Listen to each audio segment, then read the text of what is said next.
பழமுதிர்ச்சோலையே முருகனின் 6வது படை வீடாக கணக்கில் எடுத்துக்கொள்ளப்படுகிறது. பழமுதிர்ச்சோலை முருகனுக்கு உகந்த நாளாக வெள்ளிக்கிழமை கருதப்படுகிறது. அன்றைய தினம் முருகனுக்கு தேனும் தினைமாவும் நைவேத்தியமாக படைக்கப்படுகிறது. பழமுதிர்ச்சோலை என்பதற்கு பழங்கள் உதிர்க்க பெற்ற சோலை என்று பொருள் எடுத்துக்கொள்ளலாம். உலகத்தில் இருக்கக்கூடிய உயிர்கள் அனைத்தின் மீதும் பற்று என்ற மணல் ஒட்டி கொண்டிருக்கின்றது. தான் என்ற அகந்தையை மனத்திலிருந்து அகற்றிவிட்டால் இறைவனை எளிதில் உணரலாம் என்பதே முருகப்பெருமான் உணர்த்திய தத்துவமாகும். சோலைமலை என்ற பெயரும் இதற்கு உண்டு.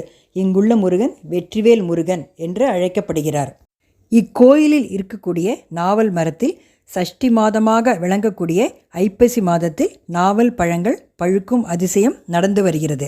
இந்த கோயில் 2000 ஆண்டுகள் பழமையான கோயில் என கூறப்படுகிறது. அருணகிரிநாதர் திருப்புகழில் திருமாலின் பெருமையை பலவாறு வர்ணித்து அவருடைய மருகன் முருகன் என்று நிறைவு செய்வார். அதற்கேற்ப சோலைமலையின் தெற்குப்புற அடிவாரத்தில் சங்கு சக்கரம் கதாயுதம் வில் வாழ் ஆகிய பஞ்சாயுதங்களை தாங்கிய திருமால் தேவேர் இருவருடன் காட்சி அருளுகிறார். அருணகிரிநாதர் திருப்புகழில் வள்ளி மலையையும் பழமுதிர்ச்சோலையையும் தனித்தனியே பாடியிருக்கிறார்.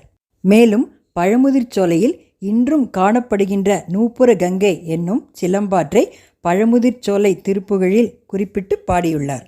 காரணமதாக வந்து புவி மீதே காலன் அணுகாதி செய்து கதி காண நாரணனு வேதன் முல்பு தெரியாத ஞான நடமே புரிந்து வருவாயே ஆர் அமுதமான தந்தி மணவாளா ஆறு முகம் 6 விழியோனே சூரர் கிளை மாள வெல்ற கதிர்வேலா சோலை மலை மேவி நின்ற பெருமாளே நாரணனு வேதன் முல்பு தெரியாத ஞான நடமே புரிந்து வருவாயே சோலை மலை மேவி நின்ற பெருமாளே.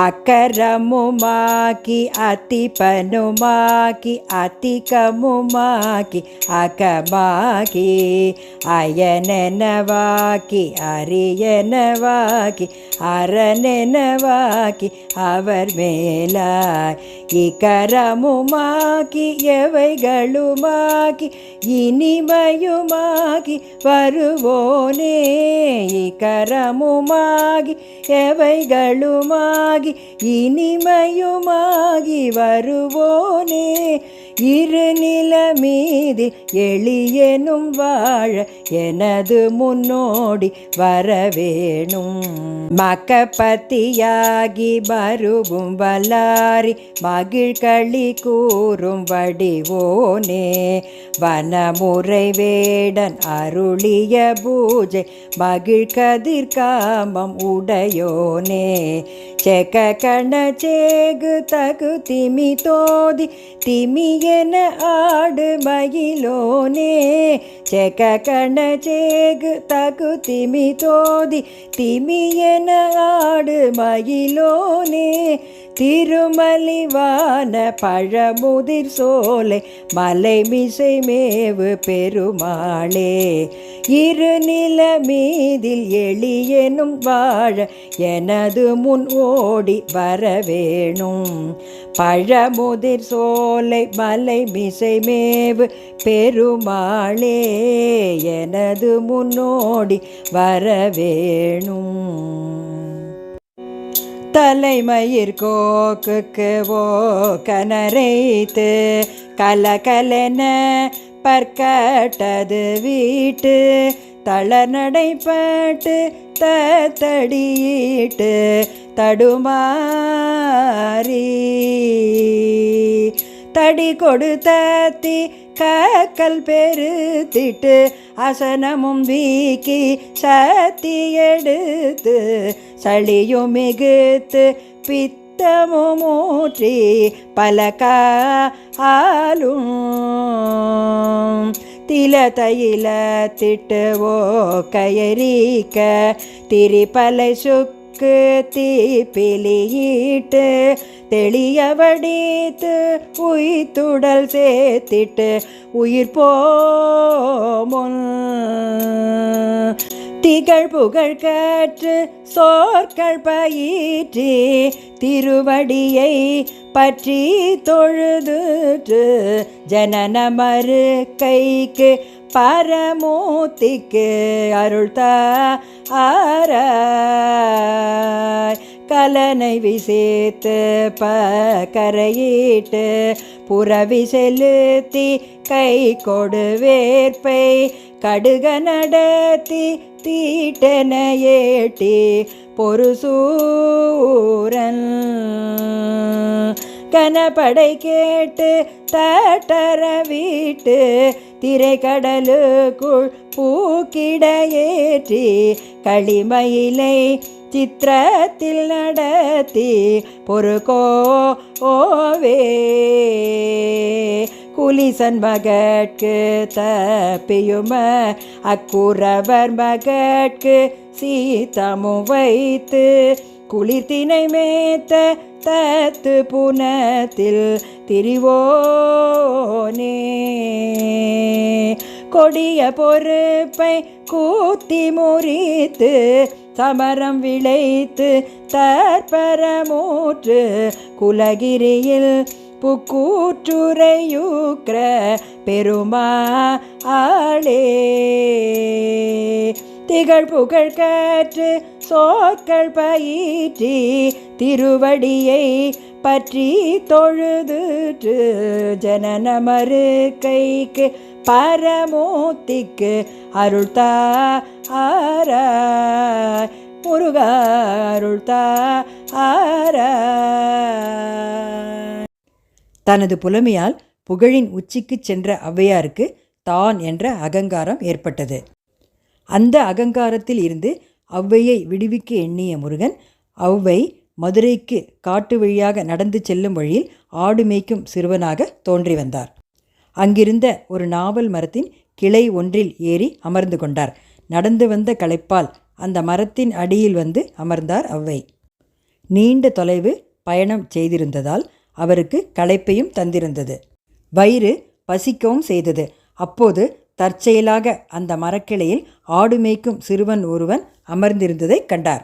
அந்த மரத்தில் நிறைய நாவல் பழங்கள் இருப்பதையும் பார்த்தார். உடனே அந்த சிறுவனிடம், குழந்தாய், எனக்கு பசிக்கிறது, சிறிது நாவல் பழங்களை பறித்து தர முடியுமா என்று கேட்டார். அதற்கு சிறுவனாக இருந்த முருகப்பெருமான், சுட்ட பழம் வேண்டுமா, சுடாத பழம் வேண்டுமா என்று கேட்டார். சிறுவனின் கேள்வி ஔவைக்கு புரியவில்லை. பழத்தில் கூட சுட்ட பழம் சுடாத பழம் என்று இருக்கிறதா என்று எண்ணிக்கொண்டவர் விளையாட்டாக சுடாத பழத்தையே கொடுப்பா என்று கேட்டுக்கொண்டார். சுடாத பழம் வேண்டுமா, சரி, உலுக்கி விடுகிறேன், சுடாத பழமா பார்த்து எடுத்துக்கோ என்று கூறி நாவல் மரத்தின் கிளை ஒன்றை சிறுவனாகிய முருகப்பெருமான் உலுக்க நாவல் பழங்கள் அதிலிருந்து கீழே உதிர்ந்து விழுந்தன. அந்த பழங்களை பொறுக்கிய ஔவை அந்த பழத்தில் மணல் ஒட்டி இருந்ததால் அவற்றை நீக்கும் பொருட்டு வாயால் ஊதினார். இதை பார்த்து கொண்டிருந்த சிறுவனாகிய முருகப்பெருமான், என்ன பாட்டி, பழம் சுடுகிறதா என்று கேட்டார். சிறுவனின் அந்த ஒரு கேள்வியிலேயே ஔவையின் அகங்காரம் பறந்து போனது. தன்னையே சிந்திக்க வைத்த அந்த சிறுவன் நிச்சயம் மானுடனாக இருக்க முடியாது என்று கணித்த ஔவை, குழந்தாய், நீ யாரப்பா என்று கேட்டார். மரக்கிளையில் இருந்து கீழே குதித்த சிறுவன் முருகப்பெருமான் தனது சுய உருவத்தை காண்பித்து ஔவைக்கு அருளினார். இந்த திருவிளையாடல் நடந்த நாவல் மரத்தின் கிளைமரம் இன்றும் சோலைமலை உச்சியில் காணப்படுகிறது. சோலைமலை முருகன் கோவிலுக்கு சற்று முன்னதாக இந்த மரத்தை இன்றும் நாம் பார்க்கலாம். இத்தலத்தில் இருக்கக்கூடிய முருகப்பெருமானை வழிபட்டால் கல்வி, செல்வம், திருமண பாக்கியம், குழந்தை பாக்கியம், மன தூய்மை உள்ளிட்டவைகள் அனைத்தும் கிடைக்கும் என கூறப்படுகிறது. ஆசை நாலு சதுர கமல மூற்றினொளி வீசியோடி இரு பக்கமுடுற செல்வழி ஆவல் கூறமண் முதற் சலச்ச போர்ச்சபையும் இந்துவாகை ஆரமூணு பதியீர்கொள நிறுத்தி வெளியாறு சோதி நுறுபத்தினுடனேட்டு இதழாகி ஏழுமள வீட்டருண வீர்பதியின் விந்துநாத ஓசை சாலும் ஒரு சத்தமதிக படிக்க மோடு கூடியொரு மீத்த முத சீதியோடு மோது வேத சரசத்தியடியூற்ற திரு நந்தியூடே ஊமையேனையொளிர் வீத்துனது மூத்தி பெற மூலவாசல் வெளி வீட்டுனது ரத்திலொளிர் யோக பேத வகை எட்டுமிதிலொட்டும் வகை இன்று தாராய் முருகா வாசிவாணி கனன குதிரை வேற்று மகிழ் வாத ஊர நடிமை கொழு கிருபை கடவுள் வாழை ரூபன் முகமதிக வித தருண செங்கையாளி வாகுபாதியுரை சத்திக உரிக்கு தலை வாயின் மாது துகிர் பச்சை வடி வீச்சிவைய மாசு சேரெழு பிறப்பையுமறுத்த உமை தந்த வாழ்வே காசி ராமேஸ்வரம் ரத்னகிரி சர்ப்பகிரி ஆரூர் வேலூர் தெவூர் கச்சி மதுரை பரியல் காவை மோதுர் அருணகிரி திருத்தணியல் செந்தில் நாகை காழி வேளூர் பழனி கிரி குறுக்கு திருநாவலூர் திருவினைப்பதியில் மீக்க திகழ் காதல் சோலை வளர் வேற்பிலுரை மூத்தர் புகழ் தம்பிரானே முருகா ஊமையேனையொளிர் வீத்துனது மூத்தி பெற மூலவாசல் வெளிவிட்டுனது ரத்திலொளி யோக பேத வகை எட்டுமிதிலொட்டு வகை இன்று தாராய் முருகா காதல் சோலை வளர் வேற்பிலுரை மூத்தர் புகழ் தம்பிரானே சீலமுள தாயர் தந்தை மாது மனையானமைந்த சேரு பொருளாசை நெஞ்சு தடுமாறி தீமையுறு மாயை கொண்டு வாழ்வு சதமாமிதென்று தேடினது போகையென்று தெருவோடே வால வயதான கொங்கை மேரு நுதலான திங்கள் மாதர் வயலோடு சிந்தை மெலியாமல் வாழுமயில் மீது வந்து தாளினைகள் தாழும் என்ற மாய வினை தீர அன்பு புரிவாயே சேலவள நாடனங்கள் ஆரவயல் சூழும் எஞ்சி சேனிலவு தாவ செம்பொன் மணிமேடை சேரும் அமரேசர் தங்கள் ஊரிதென வாழ்வு கந்த தீரமிகு சூரை வென்ற திரள் வீரா ஆலவிடமேவு கண்ட கோலமுடனீடு மன்றுளாடல் புரீசர் தந்தை களி கூற ஆன மொழியே பகழ்ந்து சோலை மலை மேவு கந்த ஆதி முதலாக வந்த பெருமாளே வாழுமயில் மீது வந்து தாளினைகள் தாழும் என்ற மாய வினை தீர அன்பு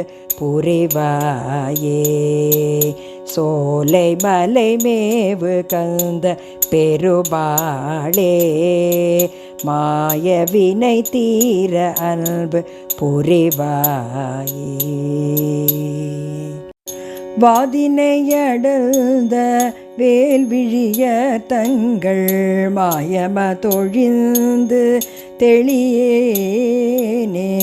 மாமலர்கள் கொண்டு மாலைகள் புனைந்து மாப்பதம் அணிந்து பணியேனே ஆதியோடும் அந்த ஆகிய நலங்கள் ஆறுமுகம் என்று தெரியேனே ஆன தனி மந்திர ரூப நிலை கொண்டது ஆடுமயில் என்பது தெரியேனே நாதமோடு விந்து வானவுடல் கொண்டு நானிலம் அலைந்து திரிவேனே நாகமணிகின்ற நாதநிலை கண்டு நாடியதில் நின்று தொழுகேனே ஜோதியுணர்கின்ற வாழ்வு சிவம் என்ற சோகமம் அது தந்து எனையாழ்வாய் சூரர் குலம் வென்று வாகையோடு சென்று சோலைமலைகின்ற பெருமாடே சோகமம் அது தந்து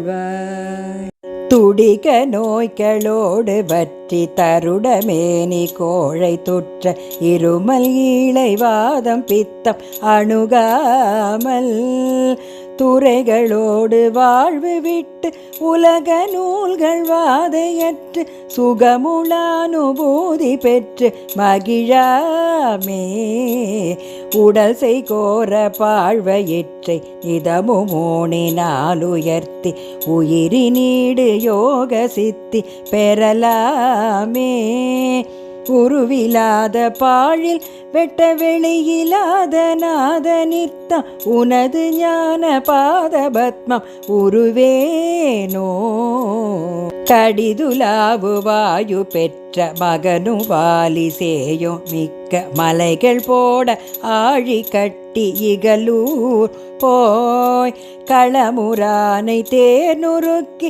தலைகள் 6 பெற்ற அவனை வாளியாலடத்த மருகோனே முடுகு வீர சூரபத்ம தலையின் மூளை நீரு பட்டு முடிவதாக ஆடு நிறுத்தம் மயில் வீரா முனிவர் தேவர் ஞானமுற்ற புனித சோலை மாமலைக்குள் முருகவேல தியாகர் பெற்ற பெருமாளே உனது ஞான பாத பத்மம் உருவேனோ